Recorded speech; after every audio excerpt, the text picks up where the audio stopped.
A disgusted diner has recorded the moment a plate of fish was served up to him despite the creature still being alive.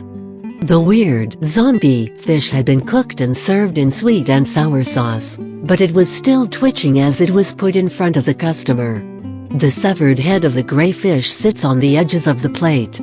But even though it has no body, the head, gills and fin continue to move in an unnerving fashion. And as the diner goes to remove a small section of flesh with his chopsticks, the fish begins wriggling and pulsating on the plate. The bizarre video is thought to have been filmed in a restaurant in the Guangzhou district of China's Guangzhou province. But it's not the first time a seemingly dead fish has come back to life.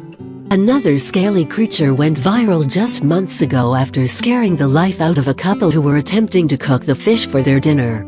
But as bizarre and unnerving as these incidents appear, there are natural explanations. Some have suggested that the case of the fish moving after being cooked and served in spicy sauce could be due to the action of sodium chloride or table salt. The salt in the sauce could have caused electrochemical activity involving movement of ions across cell membranes. Electrochemical activity could cause muscles in the fish's head to fire and generate motion. But this happens only where the muscle cells are intact. Thus, it is likely that the fish head was uncooked and fresh. The case of the decapitated fish that wriggled and struggled as the Chinese woman prepared to cut it could have been due to the fact that nerves in the spine were still intact and able to respond to pain stimuli.